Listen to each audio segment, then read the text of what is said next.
أصلح لنا شأننا كله ولا تكلنا إلى أنفسنا طرفة عين. اللهم إنا نسألك علما نافعا ورزقا طيبا وعملا متقبلا. Muslimin dan muslimat yang dirahmati Allah tabaraka wa taala, alhamdulillah kembali Allah tabaraka wa taala pertemukan kita di taman dari taman-taman surga Allah tabaraka wa taala, yaitu majlis ilmu. Alhamdulillah Allah tabaraka wa taala kembali memberikan taufik dan hidayahnya kepada kita, sehingga insyaallah taala kita akan melanjutkan pembahasan kita berkaitan tentang ilmu, adab-adab penuntut ilmu, yang mana ilmu ini merupakan nikmat dari Allah tabaraka wa taala yang Allah berikan kepada orang-orang yang Allah pilih. Nabi alaihi salatu wassalam mengatakan, man yuridillahu bihi khairan yufaqihu fid din. Barang siapa yang Allah inginkan kebaikan untuknya, maka Allah akan pahamkan ia tentang urusan agama. Al-fiqhu fid din, pemahaman terhadap agama, merupakan minhatun ilahiyah, pemberian Allah tabaraka wa taala, anugerah dari Allah tabaraka wa taala kepada orang-orang yang Allah tabaraka wa taala kehendaki. Maka fahni'an lakum, maka berbahagialah kita, dan kita mohon kepada Allah tabaraka wa taala mudah-mudahan kita termasuk golongan orang-orang yang Allah tabaraka wa taala inginkan kebaikan untuk kita. Ma'asyiral muslimin wal muslimat, nikmat yang terbesar yang Allah tabaraka wa taala berikan kepada kita, yaitu nikmat bisa belajar Alkitab wa sunnah, belajar Al-Quran dan sunnah Nabi alaihi salatu wassalam sesuai dengan fahmi salafil ummah, sesuai dengan pemahaman para sahabat Nabi alaihi salatu wassalam, generasi terbaik umat ini, generasi yang telah direkomendasikan oleh Nabi alaihi salatu wassalam, sebagaimana Nabi alaihi salatu wassalam mengatakan, khairukum qarni thumma alladhina yalunahum thumma alladhina yalunahum, sebaik-baik kalian adalah orang-orang yang hidup di zamanku, thumma alladhina yalunahum, kemudian generasi yang berikutnya tabi'in, thumma alladhina yalunahum, kemudian generasi yang berikutnya yaitu tabi'ut tabi'in. Inilah yang kita diperintahkan oleh Allah tabaraka wa taala untuk berpegang teguh dengannya. Kita seorang muslim diperintahkan oleh Allah tabaraka wa taala untuk berpegang teguh kepada wahyu Allah tabaraka wa taala, karena ketika kita berpegang teguh dengan wahyu Allah tabaraka wa taala ala fahmi salaf, sesuai dengan pemahaman para sahabat Nabi alaihi salatu wassalam, maka kita akan terselamatkan dari perkara-perkara yang syubhat. Kemudian kita akan terselamatkan dari perkara-perkara yang bid'ah. Makanya Allah tabaraka wa taala memerintahkan kepada Nabi alaihi salatu wassalam untuk berpegang teguh dengan wahyu Allah yang Allah wahyukan kepadanya. Fastamsik billadhi uhiya ilaik. Wahai Muhammad, berpegang teguhlah engkau dengan sesuatu yang telah engkau diwahyukan untuknya. Uhiya ilaik, diwahyukan kepadamu. Apa diwahyukan oleh Allah tabaraka wa taala kepada Nabi alaihi salatu wassalam? Tentunya Al-Quran, kemudian sunnah beliau sallallahu alaihi wasallam, merupakan dua wahyu Allah tabaraka wa taala yang Allah turunkan kepada Nabi alaihi salatu wassalam. Nabi alaihi salatu wassalam diperintahkan oleh Allah tabaraka wa taala untuk berpegang teguh dengan apa yang telah Allah tabaraka wa taala wahyukan kepadanya dari Alkitab dan sunnah Nabi alaihi salatu wassalam. Innaka ala siratim mustaqim, sungguhnya engkau Muhammad berada di atas jalan yang lurus. Berarti ini menunjukkan kepada kita ketika kita diberi hidayah oleh Allah Tabaraka wa Ta'ala untuk mengenal manhajul haq, manhaj yang benar ini, maka kewajiban kita adalah bersungguh-sungguh, berpegang teguh, berada di jalan Nabi alaihi salatu wassalam, yang di belakangnya adalah para sahabat Nabi alaihi salatu wassalam.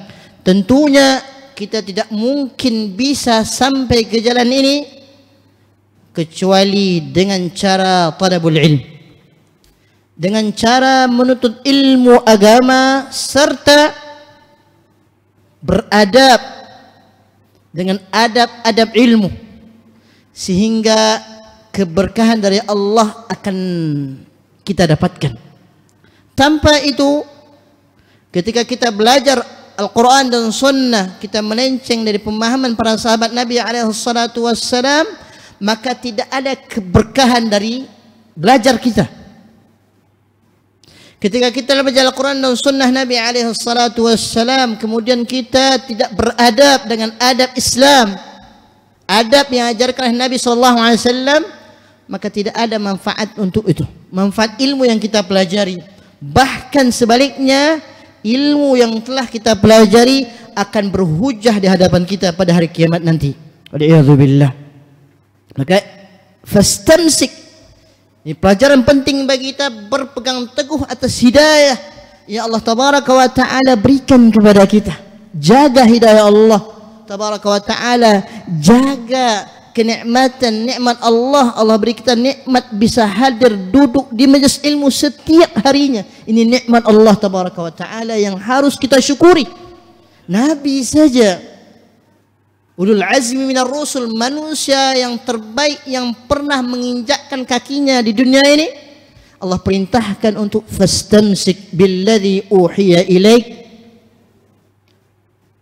Apalagi kita yang baru belajar agama, yang baru mengenal manhajus salaf ini, maka tidak dapat tidak bagi kita harus bersungguh-sungguh, tentunya dengan pertolongan dari Allah Tabaraka wa Ta'ala.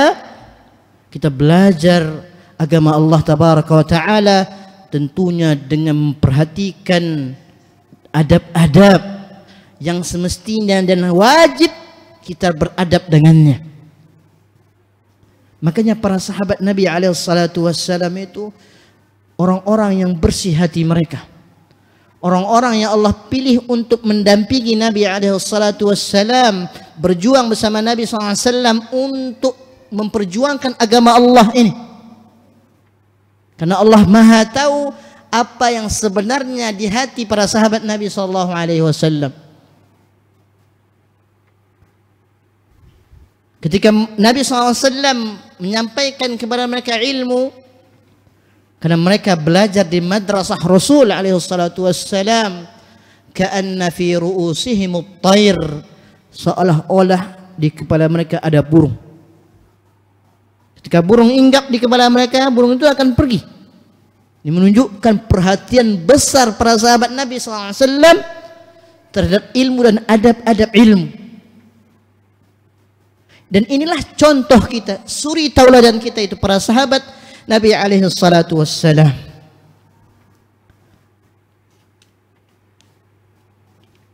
Maka oleh karena itu, di antara adab yang harus kita perhatikan ya di dalam menuntut ilmu, yaitu al-munafasatu fi talabil ilm, yaitu berlomba-lomba,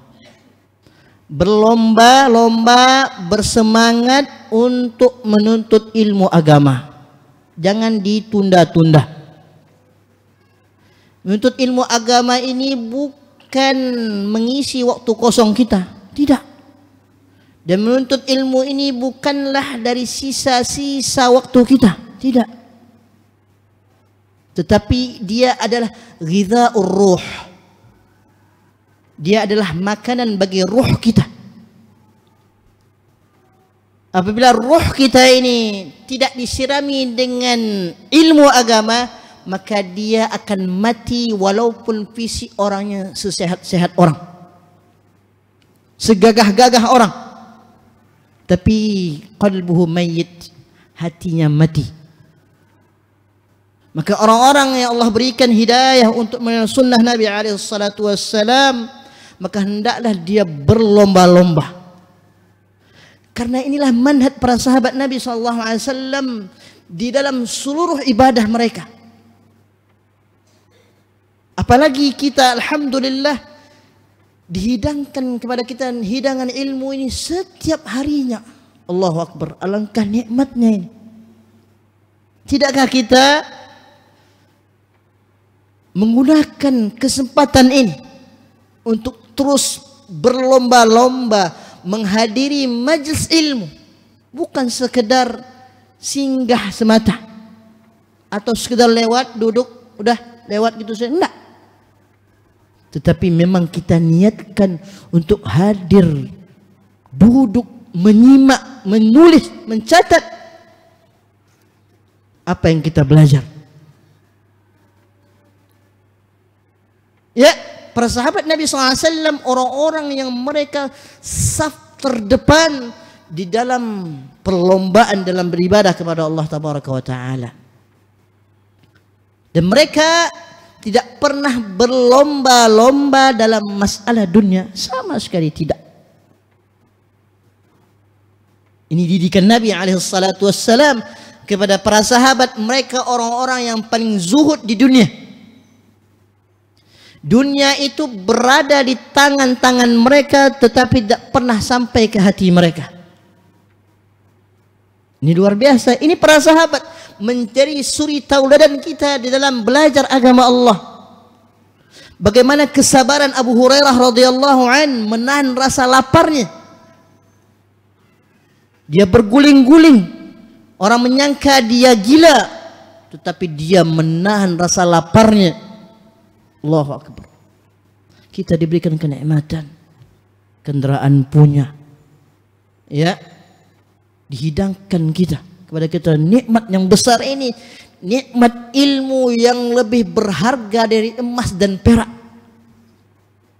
Kalau seandainya kita belajar agama Allah kemudian kita ajarkan kepada saudara kita, maka pahala itu tidak akan terputus ila yaumil qiyamah. Dan dialah satu-satunya pahala yang tidak akan terputus sampai hari kiamat, yaitu pahala mengajarkan dan menyebarkan ilmu agama Allah Tabaraka wa Ta'ala.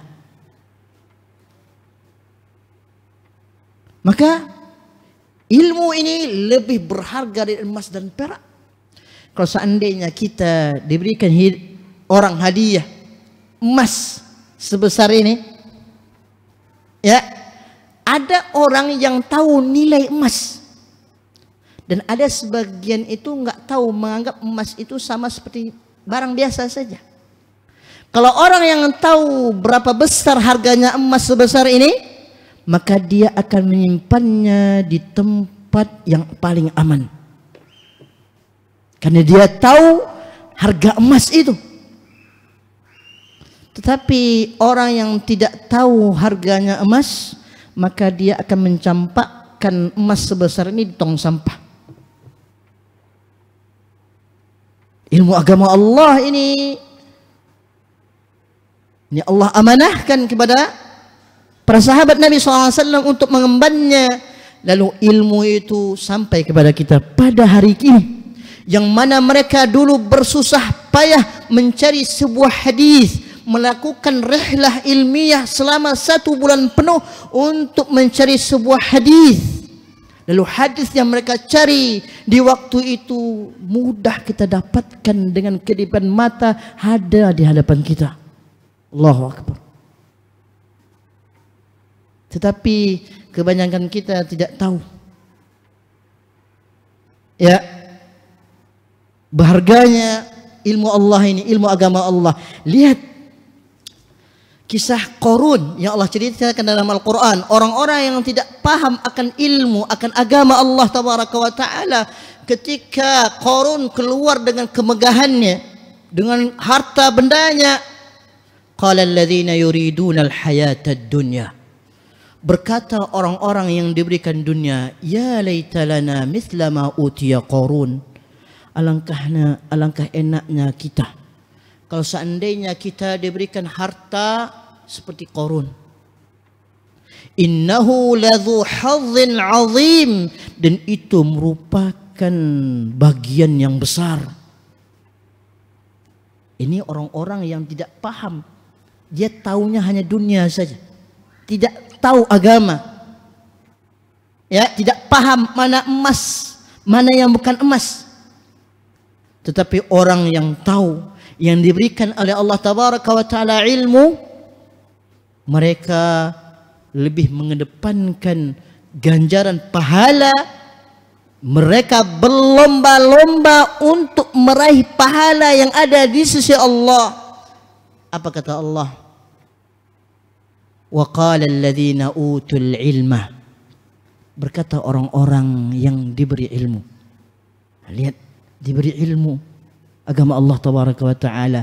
Wailakum, celaka kalian, thawabullahi khairun, pahala Allah yang Allah berikan, janjikan kepada kalian, khairun, lebih baik daripada harta Qarun yang kalian inginkan itu. Tapi syaratnya liman amanah, bagi orang-orang yang beriman, diyakini dalam hatinya, diucapkan oleh lisannya, dikerjakan oleh anggota badannya, lalu dia istiqamah di jalan keimanan kepada Allah, wa amila salihah, dan beramal saleh. Beramal saleh butuh perjuangan, butuh pengorbanan. Bukankah surga Allah itu mahal? Butuh kepada kesabaran. Orang-orang terdahulu menuntut ilmu itu ya 1 bulan penuh. Terkadang mereka berjalan kaki. Baqi ibn Makhlad, salah seorang murid Al-Imam Ahmad rahimahullahu ta'ala, berjalan kaki dari Spanyol ke Irak atau Basrah, melakukan rihlah ilmiah sebanyak 2 kali selama 34 tahun lamanya, tidak pernah mengendari kendaraan seumur hidupnya dalam menuntut ilmu. Baqi ibn Makhlad rahimahullahu ta'ala, mereka lah contoh suri tauladan kita. Nah, sekadang kita ilmu itu di hadapan kita, disitulah ujian kita. Ketika kita mendapatkan sesuatu tanpa pengorbanan, tanpa pengorbanan, ilmu itu dihidangkan di hadapan kita, maka perlu kita berlomba-lomba menghadiri kajian-kajian yang diadakan di masjid rumah Allah Tabaraka wa Ta'ala. Kalau kita datang ke daerah-daerah yang ada di negeri kita, daerah kita saja di Riau ini, subhanallah, antusiasnya mereka menunggu kedatangan ustadz untuk mengajarkan mereka ilmu. Mungkin seminggu sekali, atau bahkan dari mereka ada yang mendapatkan jatah sebulan sekali saja. Itu luar biasa nikmatnya, karena mereka tahu mereka mendapatkan hidangan yang mungkin tidak terulang bagi mereka untuk mendapatkannya. Nah, kita diuji oleh Allah Tabaraka wa Ta'ala. Apakah kita bersabar di atas jalan ilmu serta menuntut ilmu agama? Jadi menuntut ilmu agama, berlomba-lomba menghadiri, tentunya ma'asyal muslimin wal muslimat, menjadi catatan bagi kita, tidak ada orang yang menempuh jalan ini kecuali orang-orang yang mukhlisun, orang-orang yang ikhlas karena Allah Tabaraka wa Ta'ala. Kalau nggak ikhlas kita dalam belajar agama Allah, nggak ada niat kita, nggak tahu tujuan kita belajar ini, maka akan hambar rasanya, tawar rasanya, nggak ada nikmatnya. Kita datang di majelis ilmu yang turun ketenangan, rahmat Allah, malaikat mendoakan kita, hatta al-hitanu fil bahr, hatta ikan yang berada di dasar lautan mendoakan kita. kenikmatan, kebahagiaan berada di majelis ilmu ini. Ketika kita diberikan oleh Allah Tabaraka wa Ta'ala taufik dan hidayah untuk bisa hadir setiap harinya, maka bersyukur kepada Allah, lalu kita jaga hidayah Allah ini. Kalau seandainya kita tidak bersyukur akan nikmat Allah, maka kita dikhawatirkan kembali ke masa lalu kita. Ya. Jadi berlomba-lomba dalam menuntut ilmu ini sama seperti kita berlomba-lomba di dalam beramal ibadah yang lainnya. Kita saja ketika ingin usaha, ingin jualan, pengen dagang, itu bersabar kita, berlomba-lomba. Ini kawan ini jualan ini sama dagangnya. Kan berlomba-lomba kita nih, hanya berharap fulus saja, uang saja, ma'isyah saja. Begitu besar perhatian kita, begitu besar pengorbanan kita. Terkadang nggak tidur kita mikirnya sampai malam. Pulang habis subuh kepikiran lagi. Setiap hari seperti itu. Ya, talibul ilm, seorang penuntut ilmu agama yang Allah berikan taufik hidayah untuk bisa hadir majelis ilmu ini, maka ini kesempatan baginya untuk tidak kendur, tidak malas untuk terus hadir di rumah Allah, belajar agama Allah. Dan ini nasihat bagi pemuda-pemudi Islam.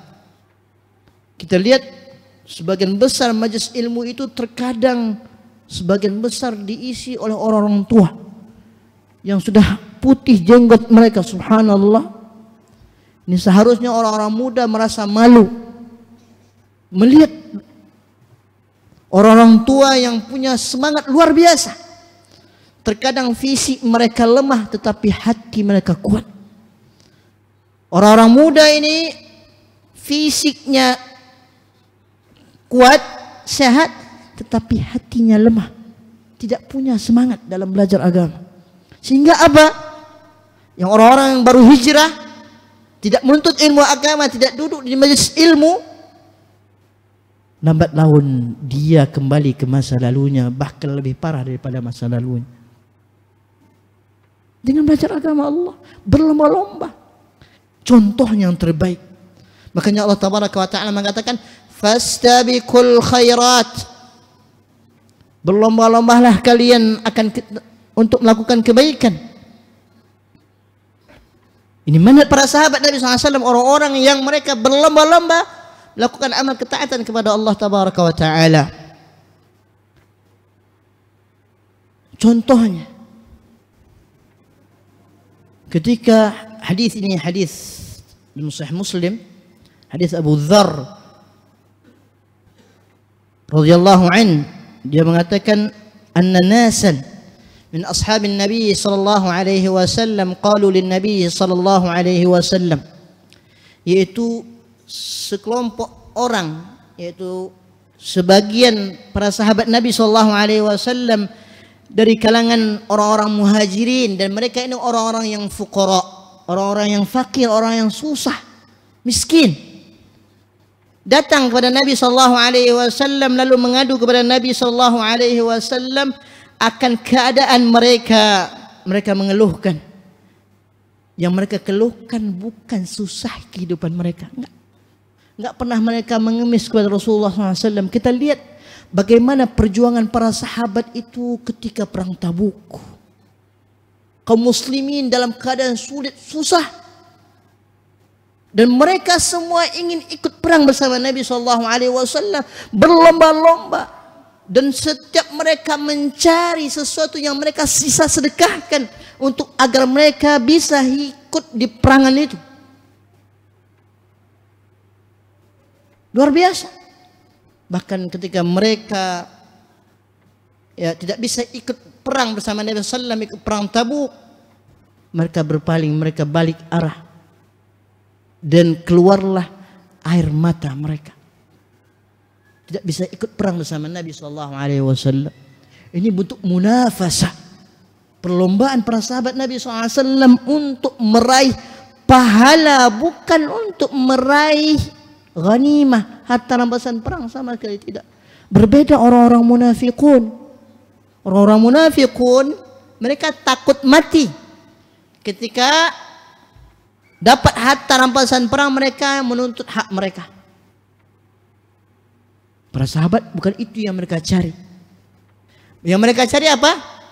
Pahala di sisi Allah tabaraka wa ta'ala. Dan begitulah keadaan orang-orang yang beriman.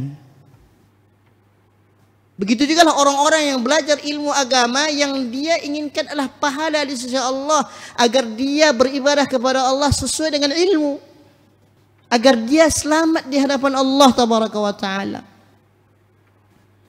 Itu tujuannya, bukan yang lain. Ya, Nabi SAW, ya hadis Abu Dzar tadi, sebagian orang itu dari kalangan fuqara muhajirin, orang-orang muhajirin. Dan orang-orang muhajirin orang-orang yang susah. Ketika mereka hijrah ke kota Madinah, mereka tinggalkan harta benda mereka. Yabtaguna fadlan minallahi wa ridwana. Lihat, inilah hakikat hijrah yang sebenarnya. Bukan hanya hijrah fisik badan kita, tidak, tetapi hijrah yang hakiki adalah hijrah dengan hati kita. Yabtaguna fadlan minallahi wa ridwana. Makanya jalan hijrah ini tidak mungkin orang bisa istiqamah di dalamnya kecuali dia ikhlas kepada Allah tabaraka wa ta'ala. Tanpa ikhlas maka tidak bisa istiqamah di jalan al-haq, jalan kebenaran. Ya Rasulullah, ini keluhan mereka. Wahai Rasulullah, dhahaba ahlud duthuri bil ujur. Orang-orang kaya telah memborong semua pahala. Orang-orang kaya telah memborong semua pahala. Yusalluna kama nusalli. Mereka salat sama seperti kami salat. Wa yasumuna kama nasum. Dan mereka puasa sebagaimana kami puasa. Mereka salat, kami puasa. Mereka puasa sama dengan kami. Dan kelebihan mereka adalah wa yatasaddaquna bi fuduli amwalihim. Nah, ini yang kami enggak punya. Dan mereka bisa sedekah dengan kelebihan harta yang mereka punya. Ini apakah orang-orang fuqara muhajirin ini hasad, iri, dengki kepada orang-orang kaya ini? Enggak. Mereka itu ingin rasanya berbuat seperti mereka. Inilah yang kita namanya ghibtah. Kalau hasad, iri, dengki yaitu seseorang berkeinginan agar nikmat itu hilang dari saudaranya. Itu namanya hasad, iri, dengki. Tapi ghibtah, seseorang itu ingin seperti saudaranya. Tentunya tidak bisa bersantai-santai. Para sahabat itu bukan orang yang santai-santai, enggak. Lihat, ketika Rasulullah SAW menyampaikan hadis, dan hadisnya Sahih Muslim, pernah kita pelajari. Ya, bahwasanya Rasulullah SAW mengatakan sungguhnya tempat kita, kama qala sallallahu alaihi wasallam, telah ditentukan tempatnya neraka atau di surga. Lalu para sahabat bertanya kepada Rasulullah, kalau seandainya takdir kita, tempat kita ditentukan oleh Allah di surga atau neraka, kenapa kita perlu beramal lagi, bersusah payah lagi? Toh kalau seandainya kita beramal ujung-ujungnya neraka juga, toh kenapa kita tidak bersandar kepada takdir yang Allah tentukan kepada kita? Kata Rasulullah SAW, la i'malu, beramallah kalian. Bahkan sahabat-sahabat yang telah dijamin oleh Nabi SAW mereka adalah penghuni surga, tidak pernah mereka itu bermalas-malasan, santai-santai saja. Bahkan Umar bin Khattab radhiyallahu an berusaha untuk menandingi Abu Bakar Siddiq radhiyallahu an. Kan luar biasa ini. Ini orang-orang manusia terbaik setelah para anbiya wal mursalin. Begitu kehidupan mereka berlomba-lomba. Bahkan Umar bin Khattab dibangunkan rumah untuknya di surga. Radhiyallahu an. Mereka beramal, mereka berlomba-lomba. dalam ketaatan kepada Allah tabaraka wa taala.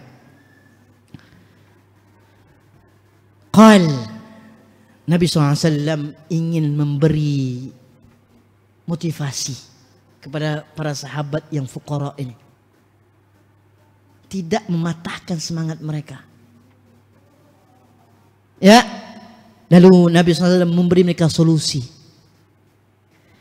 Kata Nabi SAW, awalaysa qad ja'alallahu lakum ma tasaddaqun.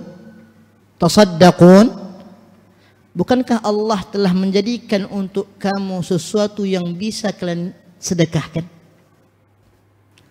Inna bikulli tasbihatin sadaqah. Setiap satu tasbih itu adalah sedekah. Wa kulli takbiratin sadaqah. Setiap takbir Allahu Akbar itu sudah sedekah. Wa kulli tahmidatin sadaqah. Setiap tahmid alhamdulillah itu adalah sedekah. Wa kulli tahlilin sadaqah. Setiap tahlil la ilaha illallah itu sudah sedekah. Wa amrun bil ma'rufi sadaqah. Menyuruh perkara yang ma'ruf itu sedekah. Misalnya kita suruh orang enggak salat, kita suruh salat. Ini amal ma'ruf. Dia mengerjakan, ini sedekah bagi kita. Wa nahyun 'anil munkar. Dan melarang dari perkara yang mungkar, termasuk sedekah. Wa fi bud'i ahadikum sadaqah. Bahkan ketika seorang suami menyalurkan syahwatnya kepada istrinya yang halal, thayyib, ya, nikah, ya, yang halal nikah melalui jalan yang Allah tabaraka wa taala halalkan, yaitu nikah, itu adalah sedekah. Qalu,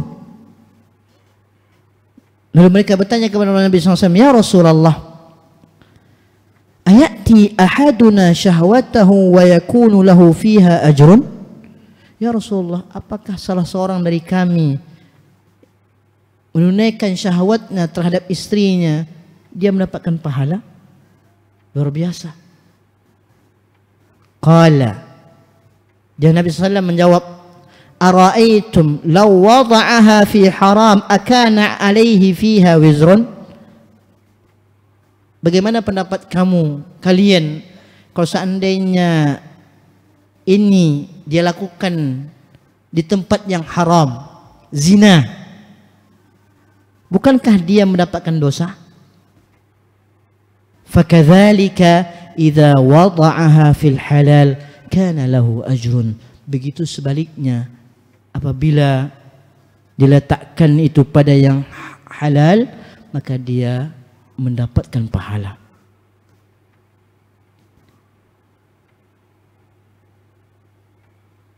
Kemudian para sahabat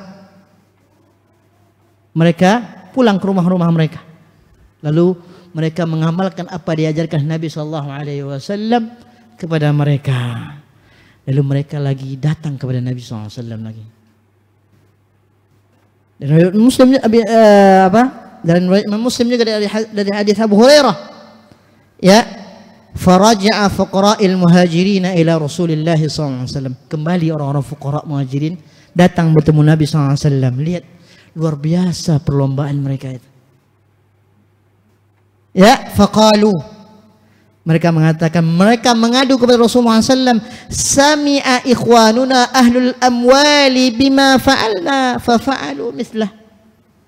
Ya Rasulullah, saudara-saudara kami orang-orang kaya itu ternyata mereka mengetahui apa yang kami amalkan, lalu mereka mengerjakan seperti amalan kami. Akhirnya apa? Orang kaya lebih lagi daripada mereka. Tadinya bisa seimbang, bahkan lebih.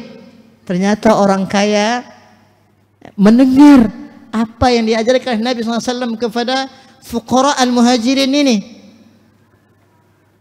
Ya, faqala Rasulullah SAW, lalu Rasulullah SAW mengatakan kepada mereka, dzalika fadlullahi yu'tihi man yasha. Itulah karunia dari Allah yang Allah berikan kepada orang-orang yang Allah kehendaki. Lihat luar biasa perjuangan para sahabat ini. Ini orang-orang yang dijamin masuk surga oleh Allah Tabaraka wa Ta'ala. Ya, mereka dulu bersusah payah memperjuangkan agama Allah ini, mendakwahkan, menyebarkan agama Allah ini. Tetapi tidak pernah ibadah mereka itu kendur. Semangat menuntut ilmu mereka itu tidak pernah kendur. Bahkan bersemangat terus untuk belajar agama Allah Tabaraka wa Ta'ala. Kenapa? Karena mereka paham hakikat ilmu. Karena yang mereka harapkan adalah pahala yang ada di sisi Allah Tabaraka wa Ta'ala. Mereka mengharapkan surga Allah. Surga Allah itu adalah mahal, butuh perjuangan. Kalaulah bukan pertolongan dari Allah Tabaraka wa Ta'ala, serta taufik dari Allah Tabaraka wa Ta'ala, kita tidak bisa hadir rumah Allah ini. Maka jagalah nikmat Allah ini. Kenapa? Dzalika fadlullah yu'tihi man yasha. Karena ini merupakan karunia dari Allah bagi orang-orang yang Allah Tabaraka wa Ta'ala kehendaki. Itu contoh. Itu contoh yang nyata yang terjadi zaman Nabi SAW. Kita sepakat tadi, para sahabat itu suri tauladan kita.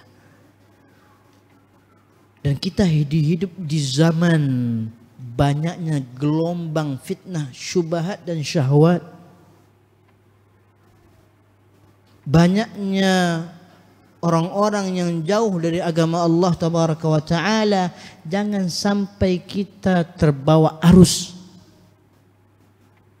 Harus bersungguh-sungguh belajar agama Allah.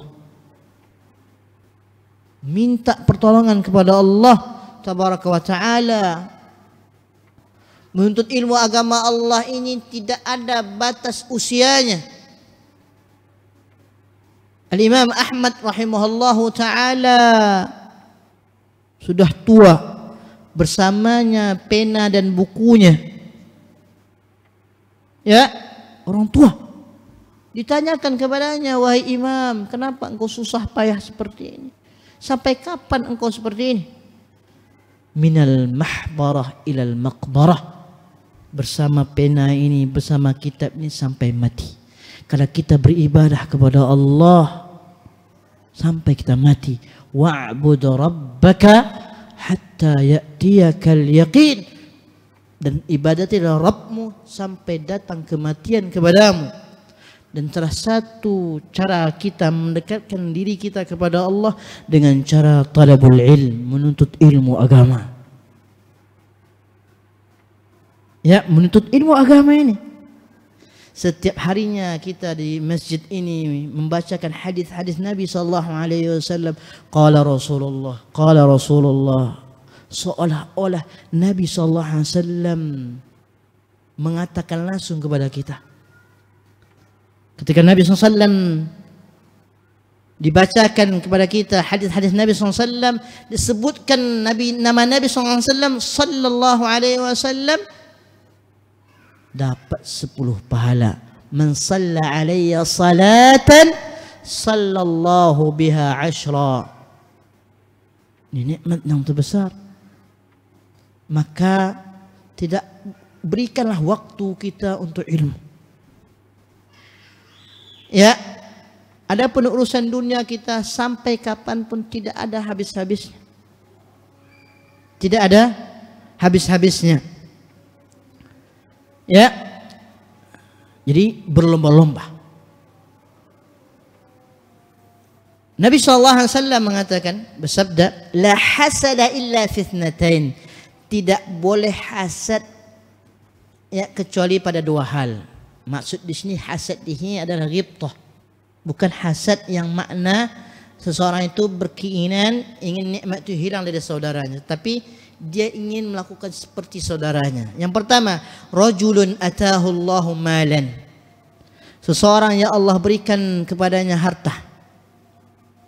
Ya, harta kaya raya itu bukan semua orang kaya raya. Tapi ada orang-orang tertentu Allah berikan kelebihan harta. Fasullita ala halakatihi fil haqq. Lalu dia habiskan seluruh hartanya dalam al-haq. Ini catatan penting. Kebenaran. Jalan yang benar, caranya mendapatkan harta juga benar. Berarti sumber harta dan kemana kita habiskan harus benar. Maka kata Nabi SAW, seseorang yang Allah berikan harta lalu dia habiskan di jalan yang benar. Banyak orang itu kadang harta, sumber harta nggak benar, tapi niatnya dia habiskan kepada yang al-haq. Ini juga tidak diterima oleh Allah. Kenapa? Innallaha thayyibun la yaqbalu illa thayyiba. Harus ini harta. Ya. Ini kalau kita lihat orang subhanallah bersedekah, beramal saleh, berinfak jalan Allah, dia sumber hartanya dia jelas dihabiskan kepada membangun masjid, bangun sekolah, membantu kaum muslimin. Ya, ini orang-orang yang patut kita jadikan contoh. Ya, sebagai apa? Motivasi kita untuk bersedekah lagi. Ya. Tetapi harus harta yang benar. Karena pertanyaan harta ini ada dua. Min aina, dari mana dia dapat? Min aina iktasabahu wa fima anfaqahu. Dari mana dia peroleh dan kemana ia habiskan. Yang kemudian Nabi sallallahu melanjutkan, wa rajulun atahu Allahul hikmata.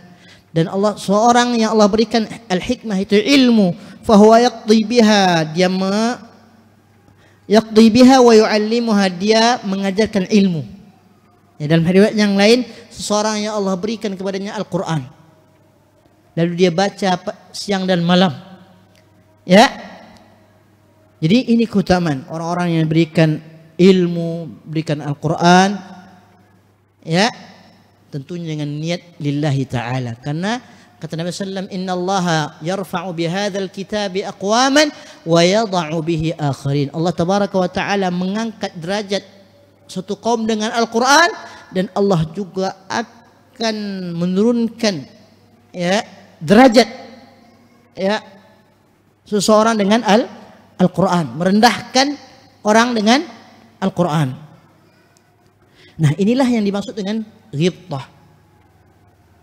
Maka Al-Hafidh Ibnu Rajab Al-Hambali rahimahullahu ta'ala mengatakan, maka sepatutnya bagi orang-orang yang mukmin beriman itu merasa sedih ya ketika luput darinya untuk mengerjakan amal kebaikan. Yang kita sedihkan, yang terlewat kita, itu kita tidak bisa hadir majelis ilmu, ada rasa yang kurang hari kita. Kapan ada masa dunia itu bisa dicari. Hilang nggak dapat ini, besok bisa kita dapatkan. Ilmu belum tentu seperti itu. Ya, udah azan. Ya, cukupkan sampai sini. Ini karena sebenarnya menggantikan guru kita Ustaz Heri hafizahullah. Kita doakan Ustaz kita karena beliau lagi demam, sakit. Ya, syafahullah. Mudah-mudahan Allah tabaraka wa taala berikan kesembuhan kepada guru kita. Amin ya rabbal alamin. Subhanakallahumma bihamdika asyhadu an la ilaha illa anta astaghfiruka wa atubu ilaik. Assalamualaikum warahmatullahi wabarakatuh.